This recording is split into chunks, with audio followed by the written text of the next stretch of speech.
everyone, and welcome back. We're diving deep into a career that's, well, pretty irresistible, especially if you've ever felt that call of the open water. Definitely. The life of a fisheries boatman. Yeah. It's a career that's, more than just a job, right? Absolutely. And getting ready for this deep dive, I've been looking at some guides, and I'm surprised by how much more there is to it than I ever thought. Yeah. It's not just about, loving the water, it's serious business. Oh, yeah. It's a demanding job, for sure. But there's so much variety and, honestly, some really cool tech involved these days. That's what's really blown me away. I mean, I knew fishing had gotten more, shall we say, high-tech over the years, but some of the stuff we'll be talking about today is seriously impressive. But before we get ahead of ourselves, for anyone who hasn't, dreamt of crewing a fishing boat, Right. The basics. what does a fisheries boatman actually do? Okay, so the simplest way to put it is that they operate the smaller boats you see out on the water, usually for fishing, obviously. So we're talking coastal areas, inshore work, that sort of thing. But that's just scratching the surface. Is it ever? From what I've been reading, it seems like they're involved in pretty much every aspect of the operation. You've got it. They're handling the equipment, making sure the catch is properly taken care of, keeping things shipshape on deck, and of course navigating. They're like the heartbeat of the whole operation. And it's not all, sunshine and calm seas out there. Definitely not. Weather's always a factor. You have to be ready for equipment malfunctions. And then there's the whole safety and regulation side of things. It's about being adaptable, resourceful, and having a deep respect for the power of the ocean. You mentioned regulations. I have to admit that's one area I don't know much about. What kind of rules and regulations do fisheries boatmen have to be on top of? Well, there are tons, and they vary depending on where you are in the world and what you're fishing for. But we're talking about things like catch limits, making sure you're only hauling in certain species, understanding size restrictions. So not just how much you catch, but what you catch, too. Exactly. And it goes even further than that. There are rules about the types of fishing gear you can use, the areas you can fish in, and even the time of year you can fish for certain species. It's all about making sure there are enough fish for the future, sustainability. Right, protecting the resource. I'm starting to get a sense of just how much responsibility comes with this job. Oh, absolutely. Yeah. And that's just the tip of the iceberg, really. We haven't even touched on aquaculture yet, which is becoming a bigger and bigger part of the industry. Aquaculture. Okay, now you're really taking me out of my comfort zone. I know it has something to do with, underwater farming, but I'm drawing a blank beyond that. No worries. A lot of people are surprised by this side of things. Basically, aquaculture is like agriculture, but instead of fields, you've got these underwater farms where they're cultivating fish and shellfish. So, instead of growing crops in the ground, they're growing them in the ocean. Exactly. And fisheries boatmen are often the ones responsible for maintaining those underwater farms. They might be checking the structures, monitoring the water quality, even harvesting the mature fish. It's a whole other skill set within the larger world of fishing. Wow, that's incredible. I'm already seeing how much variety there is in this job. It's not just one thing at all. Not at all. And just like with any career, there are different levels of experience and expertise. You don't just start at the top, right? There's a whole career path you can follow. So you're saying there's room to grow, to specialize, to really build a career in this field? I like the sound of that. Absolutely. And that's what makes it so interesting. You could start as what's called a trainee, learning the ropes.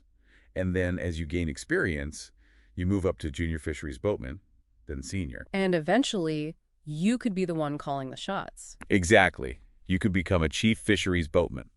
That's when you're really in charge, overseeing the crew, managing resources, making sure everything runs smoothly and safely. Okay, now that's a huge responsibility. It is. But, for the right person, it's incredibly rewarding. They're not just a boss. They're a leader, a mentor, and someone who's truly passionate about this industry. So it's clear that there's a lot more to being a fisheries boatman than I initially realized. Definitely more than meets the eye. And to think, we've only just dipped our toes into the water here. We've got a lot more to explore. We do. And one thing I definitely want to dive deeper into is the whole sustainability aspect of this job. It's come up a few times already, but it seems like it's really at the forefront of the industry these days. Oh, 100%. Yeah. It's not your grandfather's fishing industry anymore. Yeah. There's a real awareness now that we have to protect the ocean and its resources for the future. Right. It's not just about, catching as many fish as possible anymore. Exactly. It's about fishing smarter, not harder. And that's where fisheries boatmen really come in. So, how are they actually making fishing more sustainable? What does that look like in practice? Well, for one thing, they're often the ones using all that cool technology we were talking about earlier. Ah, so it's not just about finding the fish. Nope. Take sonar, for instance. It's not just about locating a school of fish anymore. They're using these advanced systems that can actually differentiate between species. So if they're trying to catch tuna, but they're picking up a bunch of, say, dolphins swimming nearby, they can adjust their strategy to avoid catching the wrong thing. That's amazing. So it's like they're being super selective with what they're pulling out of the water. Exactly. Right. And it goes beyond sonar. Think about the nets they use. There are regulations now about having larger openings in the nets so that smaller fish can escape. That way, those fish can reach maturity and reproduce, keeping the population healthy. Oh, I see. So it's about protecting the next generation of fish, making sure there are enough for the future. Precisely. And fisheries boatmen are often the ones making sure those regulations are followed. They're the eyes and ears out on the water. It's like they're stewards of the ocean in a way. That's a great way to put it. They're on the front lines of making sure fishing is done responsibly and sustainably. And it takes a certain type of person to thrive in that kind of role. Someone who's, what, like super passionate about the environment. Absolutely. But it goes beyond just passion. You need physical strength and stamina for sure. You're working long hours, often in tough conditions. I can imagine. And probably a lot of problem-solving skills too, right? Like what happens if something breaks down miles from shore? You're spot on. Being able to think on your feet, troubleshoot problems, come up with solutions quickly, those are all essential skills for a fisheries boatman. You can't just, call AAA when you're in the middle of the ocean. That's so true. It's a whole different ballgame out there. And speaking of problem solving, I imagine teamwork plays a big role too. Oh, absolutely. You're part of a crew, working closely together, often in high-pressure situations, being able to communicate effectively, respect each other's skills and experience. Yeah. That's crucial. And it made me think back to some of those real life examples of fisheries boatmen that we talked about earlier. You know, the ones from the career guide. Oh, yeah, I yeah. remember there was one about a senior fisheries boatman who had started as a trainee, like right out of high school. It's pretty common, actually. A lot of people enter this field through on-the-job training, learning from more experienced crew members. So it's not always about like having a fancy degree. Experience really matters. Experience is key, no doubt. But that doesn't mean you can just show up with no skills and expect to be handed a captain's hat. Right, of course not. So what should someone who's interested in this field, what should they be doing to prepare themselves? Well, there are maritime schools and training programs that can give you a solid foundation. Learning about seamanship, navigation, safety procedures, that's all super valuable. So it's not a bad idea to get some formal training under your belt. Exactly. But beyond that, it's about networking, getting your foot in the door. Reach out to people in the industry, express your interest, show that you're eager to learn, even volunteering at a marina or a fishing charter company, anything to gain experience and make those connections. It's all about showing that initiative, that passion. Absolutely. And it doesn't hurt to have some mechanical skills either.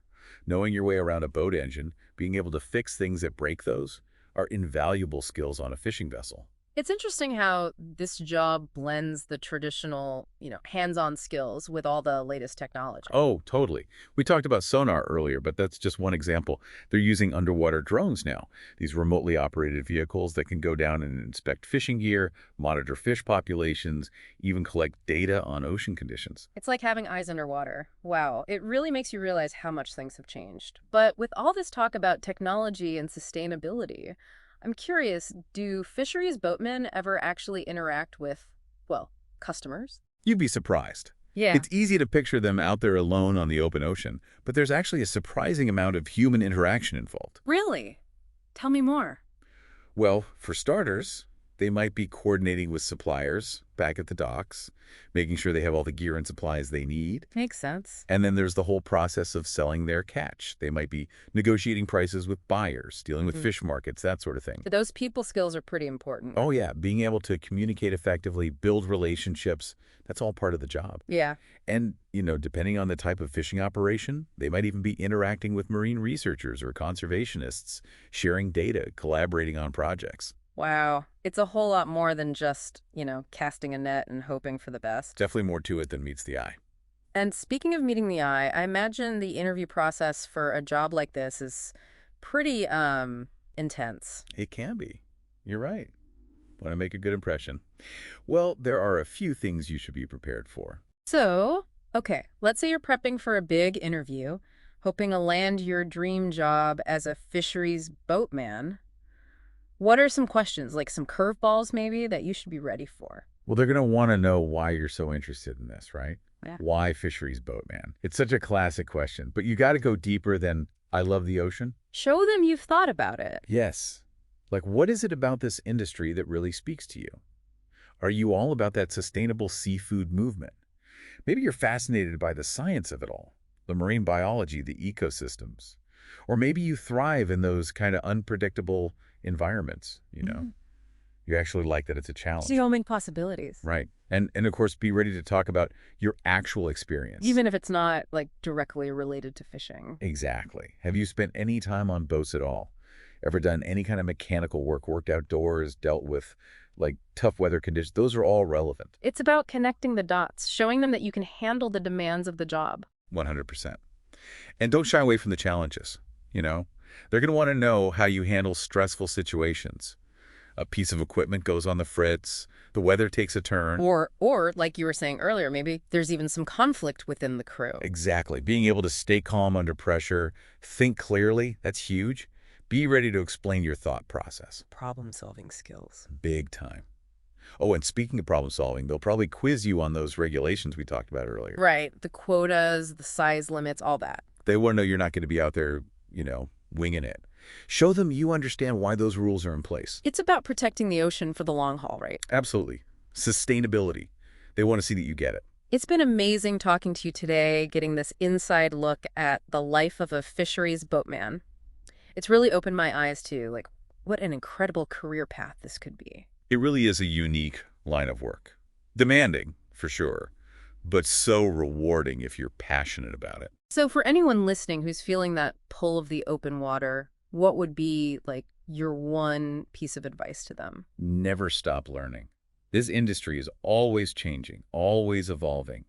Be curious, be adaptable, and stay connected to that love of the ocean. Couldn't have said it better myself. Well, that wraps up our deep dive into the world of fisheries boatmen. Hopefully this has given you a better understanding of what it really takes to navigate this career path. A career with a bright future. Until next time, keep exploring, keep asking questions, and thanks for joining us on the deep dive.